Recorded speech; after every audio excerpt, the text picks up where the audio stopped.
जो fashion show Gulmarg में हुआ है उसका जिम्मेदार कौन है? रमजान के पाक मुकद्दस महीने में ऐसी घिनौनी और गिरी हुई चीजें क्यों हुई?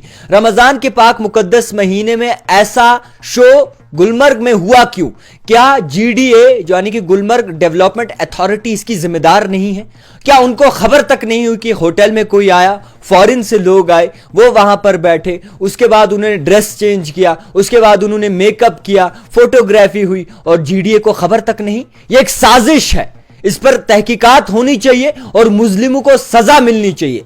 इस वक्त जिस तरीके से चीफ मिनिस्टर उमर अब्दुल्ला कहते हैं कि मेरा कोई लेना देना नहीं है, मगर एलओपी का साफ तौर पर कहना है कि वो जो मामला हुआ है वो न्यूडोज के होटल में हुआ है और न्यूडोज उमर अब्दुल्ला के बड़े करीब हैं और जिस तरीके से पूरा मामला हुआ है ये एक प्रॉपर तर प्लानिंग के तहत हुआ है। मगर सोचने वाली बात यह है मेरे प्यारे भाइयों, जम्मू कश्मीर की बाशूर आवाम, कि इस तरीके से अगर मक्खी भी पर मारती है तो यहां पर पुलिस को पता चलता है, यहां पर अथॉरिटीज को खबर हो जाती है, यहां पर कहीं ना कहीं बवाल मच जाता है और वहां पर इतना बड़ा शो, इंटरनेशनल शो हुआ, मगर चीफ मिनिस्टर कहते हैं कि मेरी खबर से ये बाहर है। वहां की जो अथॉरिटीज हैं वो कहती हैं कि हमें नहीं पता, उनकी जिम्मेदार वो खुद है। इसका मतलब क्या है कि आपके घर में कोई बाहर से आकर खाना पकाने लगेगा, खुशबू भी आएगी, महके भी, और आप कहेंगे कि हमें नहीं पता। सबसे बड़ा सवाल है, यह सवाल इसलिए कि जम्मू कश्मीर की आवाम जो है इतनी गई गुजरी हुई नहीं है कि आप कोई भी मसला लाओ फिर उसके बाद डाइल्यूट कर दो। ये जम्मू कश्मीर की आवाम अब समझदार हो चुकी है,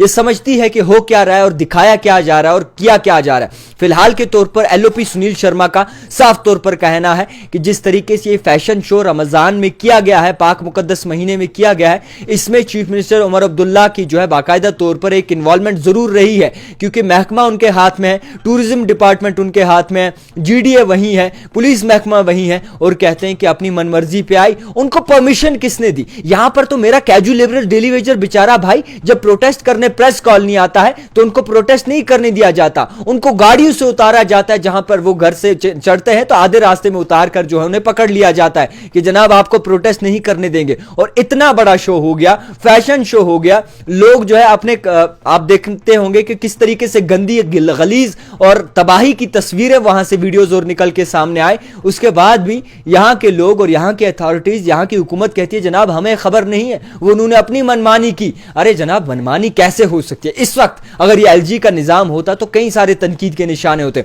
मेरा मतलब सिर्फ ये है कि चीफ मिनिस्टर साहब आप उनको देखिए, खंगालिए, मसला टिटोलिए कि उनके पीछे कौन है और उन मुस्लिम को सामने लाइए जो रमजान के पाक मुकद्दस महीने में लोगों के सेंटिमेंट्स के साथ इस तरीके से खिलवाड़ करते हैं और इस तरीके से जो है नाच होता है, फैशन शो होता है, वो भी नेशनल नहीं इंटरनेशनल के लिए।